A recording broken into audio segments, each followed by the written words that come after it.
Salut tout le monde, aujourd'hui on se retrouve dans un nouveau tuto polymère et je vais vous montrer comment réaliser ce collier Harry Potter que j'ai fait grâce à la box Harry Potter de Marie Goron Craft. Donc j'ai essayé de mettre un maximum d'éléments sur ce collier, même à l'arrière du dos avec cette petite perle et la breloque éclair du front d'Harry. Devant on a Harry en polymère que j'ai monté sur une breloque balai et j'ai également fait un vif d'or. Je vais essayer de vous montrer ce petit Harry de plus près. Donc voilà à quoi il ressemble. Grosso modo, donc il est un peu chibi, sans trop l'être non plus. Enfin, j'ai essayé de le faire à ma sauce tout simplement. Là, on a donc le vif d'or.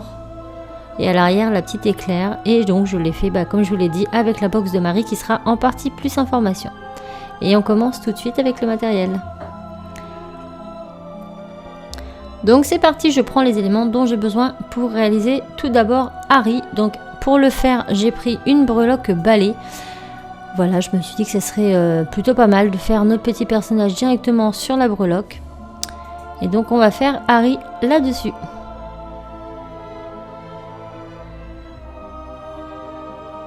Donc pour ça j'ai besoin de polymère jaune, un peu de beige, du merlot, du couleur chair et du chocolat. Donc le beige, j'ai tout simplement pris du Sahara avec un petit peu de blanc et puis ça fera l'affaire. Donc je commence par placer mon balai dans le sens que je veux. Moi je voulais le mettre dans ce sens là. Je vais faire une petite boule pour la tête de Harry. Donc j'essaie de garder mon balai toujours à côté pour être sûr qu'on reste dans les proportions du balai, qu'on n'ait pas un personnage trop petit ou beaucoup trop grand. Ensuite avec le merlot ou du bordeaux, vous pouvez aussi prendre le bordeaux. Merlot c'est l'une des nouvelles couleurs de chez Fimo. Je vais venir faire tout simplement mon petit corps, donc le tronc. Donc pareil là on fait grossièrement, ça va être caché par le manteau après, donc c'est pas très grave si c'est pas super bien fini. Voilà, et maintenant avec du beige, je vais venir faire le pantalon. Donc je vais couper le haut, je vais venir le souder au corps, donc dans les mêmes diamètres, on essaie de garder les mêmes proportions. Une fois que c'est fait, je viens couper en deux, mais pas jusqu'en haut, jusqu'à l'entrejambe, pour venir faire tout simplement les jambes. J'essaie d'affiner et d'arrondir. Moi, je ne l'ai pas fait suffisamment sur le haut. Bon, ça ne choque pas trop, mais je vous conseille de prendre le temps de bien peaufiner les pattes. Ensuite, on met notre personnage sur notre balai comme ceci, et on va venir couper les pattes à mi-hauteur. Enfin, je vous laisse regarder. On va maintenant pré-cuire cette première partie environ 5 minutes à 120 degrés. Donc une fois cuit, on voit que notre personnage ne tient pas sur le balai, donc on viendra mettre de la Fimo liquide par la suite pour la deuxième cuisson. Et là, on va venir réaliser nos petites bottes. Donc rien de très compliqué, vous prenez un peu de pâte marron. Vous allez venir couper 2 morceaux plus ou moins à part égale. Ensuite, on va venir faire des boules. Et ces boules, on va tout simplement les travailler avec nos outils pour réaliser une forme de botte. Donc pareil, c'est très compliqué de vous expliquer comment je fais, mais je vous laisse regarder.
Une fois que les bottes sont faites et plus ou moins identiques, on va venir mettre une pointe de fimo liquide donc au niveau des pieds, et là à l'entrejambe on en met une bonne dose pour que notre personnage soit fixé après la cuisson.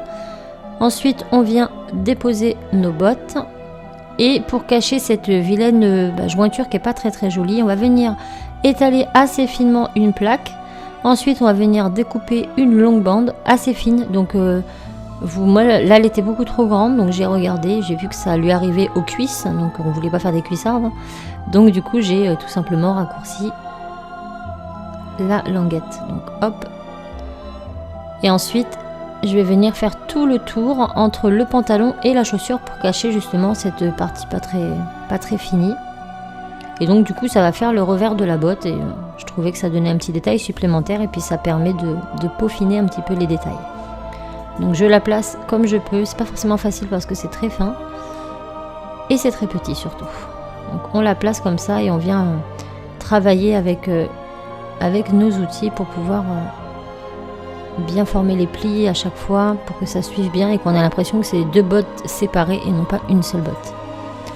Donc là mon balai se fait encore la malle, mais on le remettra avant cuisson. Voilà pour ce qui est de nos bottes.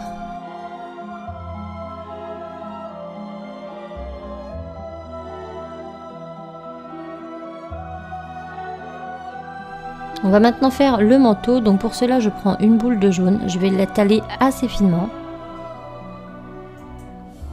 Ensuite je vais venir prendre le merlot ou du bordeaux si vous n'avez pas de merlot, ou un rouge sombre. Vous mélangez un tout petit peu de noir dans du rouge, et ça fera une couleur à peu près similaire. Donc on étale bien notre jaune puis notre merlot et on les superpose les uns sur les autres.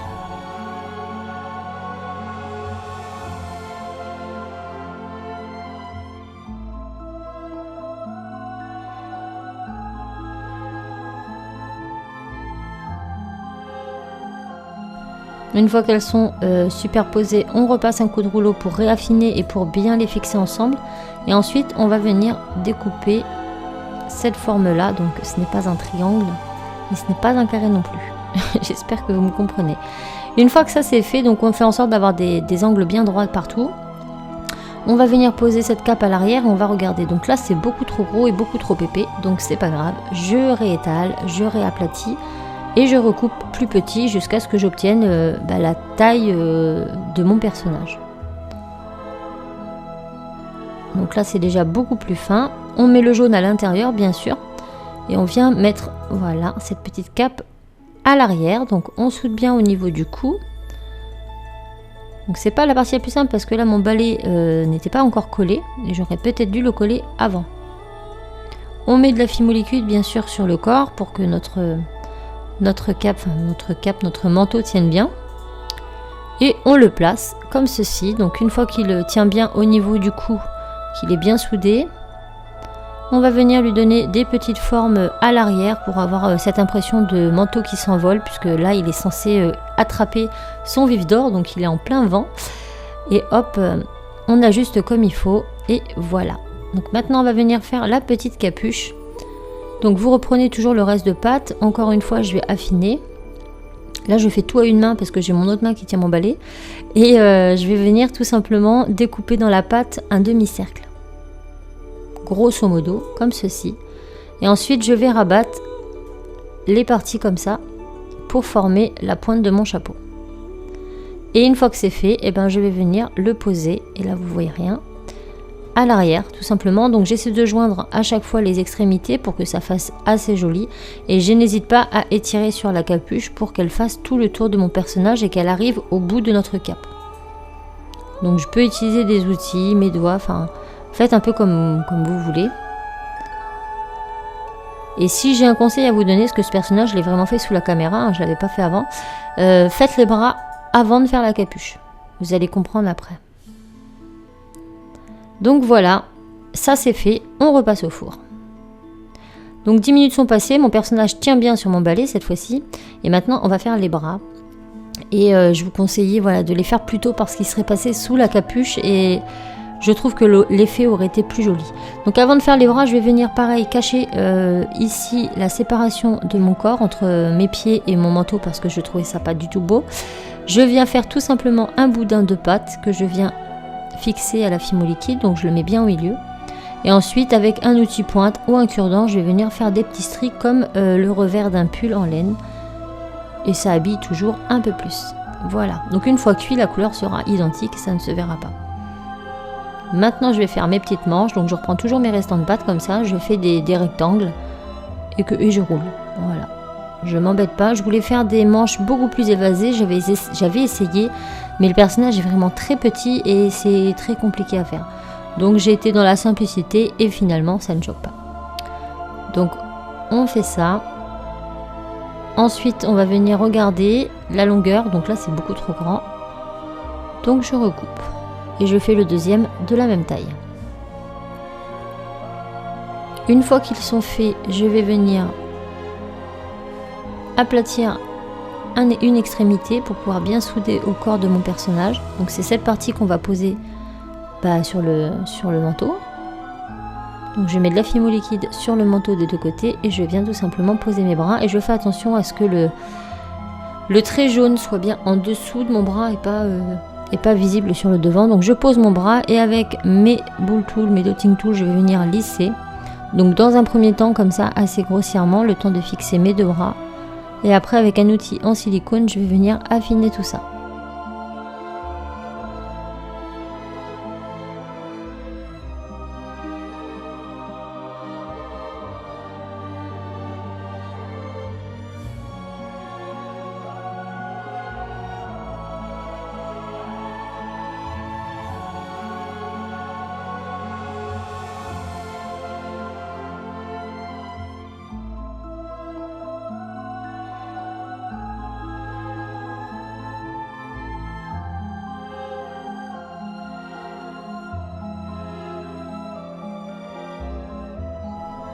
On va maintenant venir faire nos bras, donc pour cela, nos petites mains, pardon.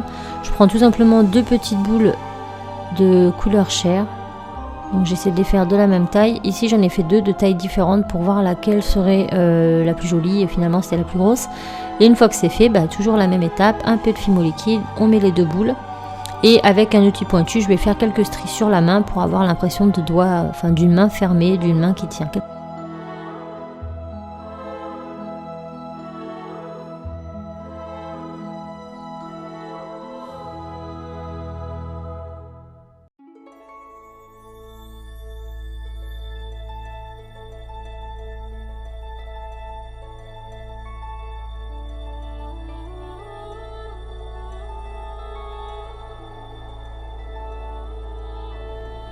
Le plus dur est fait, il ne nous reste plus qu'à faire les cheveux de Harry et son visage. Donc un peu de fimo liquide sur le crâne qu'on étale avec nos doigts.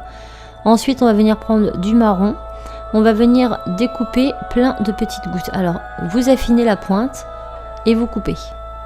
Vous affinez et vous coupez. Vous affinez et vous coupez. Donc vous allez faire ça plusieurs fois avec des morceaux assez longs. Ça va être pour faire tout le tour des cheveux de la tête d'Harry. Et pour les cheveux du dessus, on va faire la même chose mais avec des petits morceaux plus petits. Donc là, je vous laisse regarder. Il vous suffit de poser votre mèche et d'appuyer un petit peu comme ça.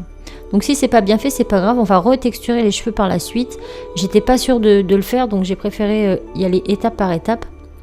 Mais là, ça permet de pouvoir les fixer correctement sans mettre nos grosses paluches dessus parce que c'est vraiment très petit. Et puis c'est plus simple. Donc je fais d'abord tout le contour. Il va ressembler à un petit moine. Donc je fais tout le tour de ma tête et après je viendrai faire le dessus.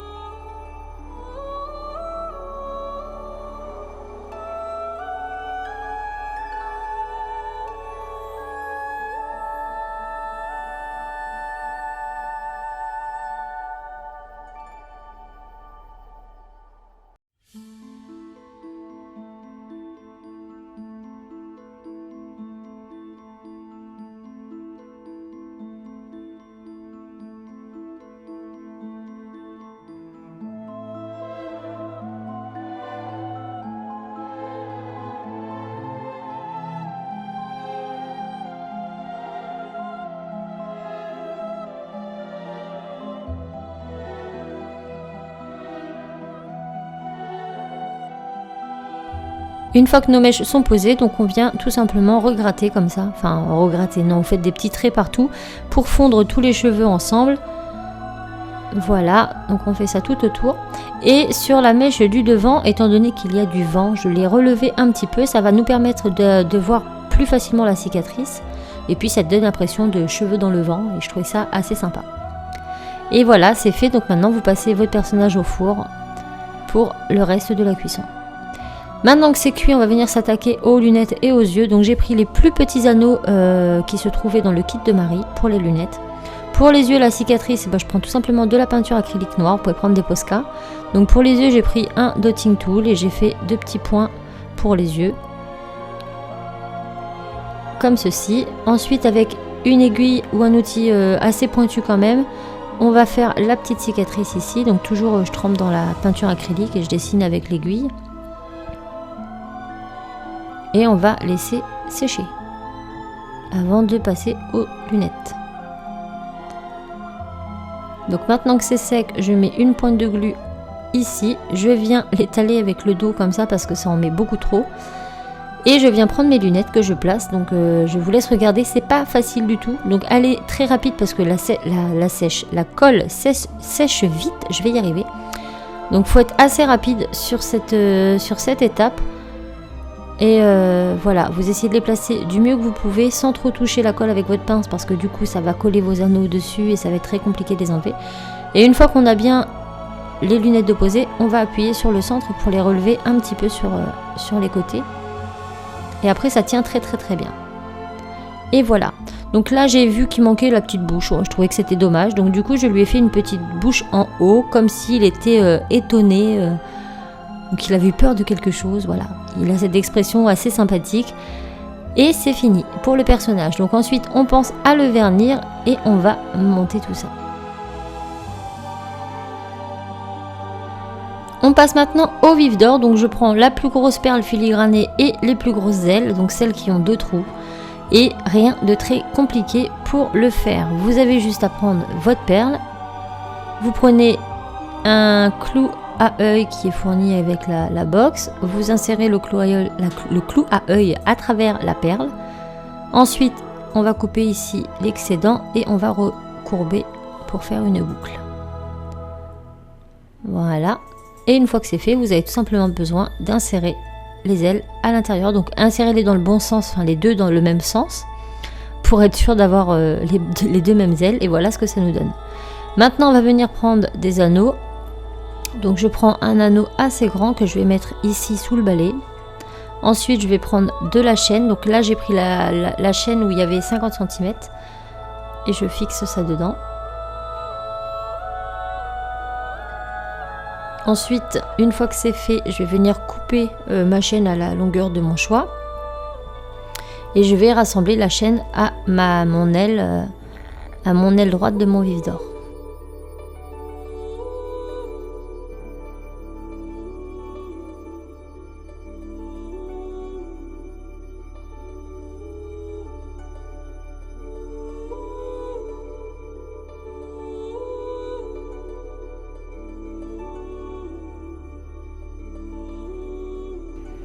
Donc ça c'est fait. Maintenant je vais prendre un outil pour percer. Si vous n'en avez pas, faites le trou avant cuisson.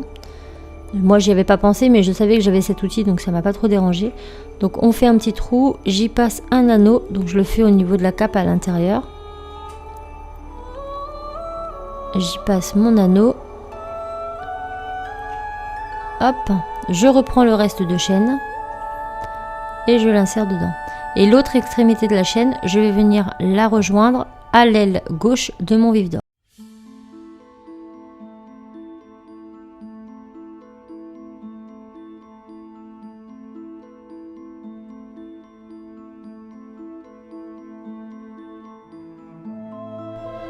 Voilà ce que l'on obtient.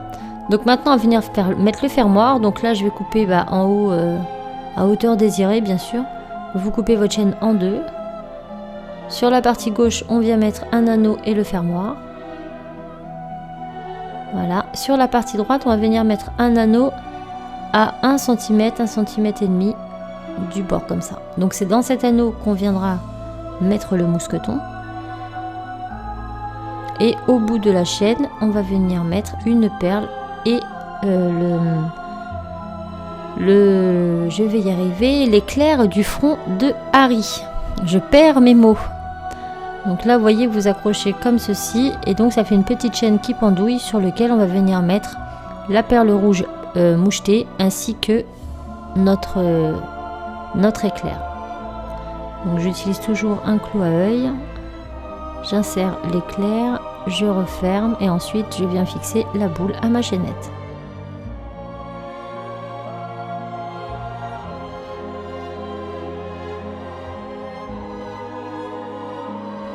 Et voilà, en plus d'avoir un beau bijou devant, vous aurez un beau bijou derrière.